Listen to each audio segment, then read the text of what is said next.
Vamos a determinar el mínimo común múltiplo 1900 de 4 y 6 usando lo que a menudo se llama una fracción de pared o varillas. Comencemos por revisar la definición del mínimo común múltiplo. El mínimo común múltiplo, o 1900 de dos números enteros, es el número más pequeño que es múltiplo de ambos.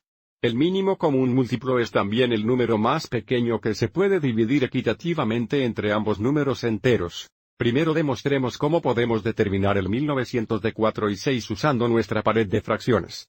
Comenzaremos definiendo la varilla más pequeña como un todo. Entonces también tenemos una barra de 2, una vara de 3 varas, una vara de 4 y una sexta vara, así como una vara de 8 varas, 12 varas y 24 varas. Para determinar el mínimo común múltiplo 4 y 6, queremos construir un tren de 4 barras y 6 barras, y determine el tren más corto donde el tren 4 y el tren 6 tendrían la misma longitud. Mirando las 4 barras y las 6 barras, observe cómo el tren más corto con una longitud común comenzaría aquí y terminaría aquí.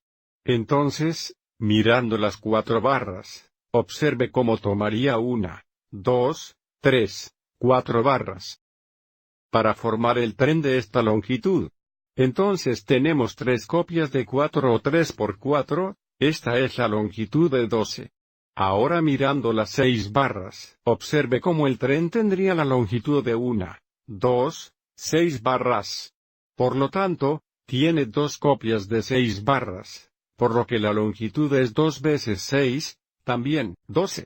Lo que significa que 12 es el mínimo común múltiplo de 4 y 6. Observe cómo estos dos trenes también tienen la misma longitud que 1, 12 varas. Entonces, de nuevo, el mínimo común múltiplo de 4 y 6 es igual a 12.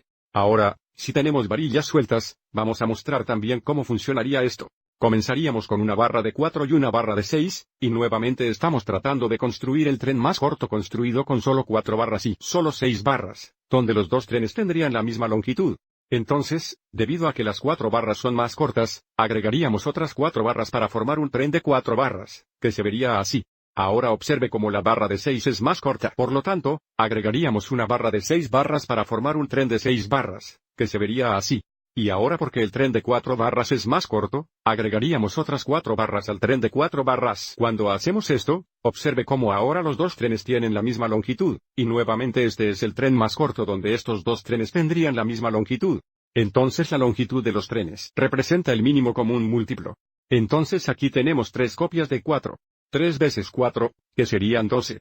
Aquí tenemos 2 copias de 6 o 2 veces 6, que también son 12. Una vez más, verificar el mínimo común múltiplo de 4 y 6 es 12. Espero que hayas encontrado útil esta ilustración.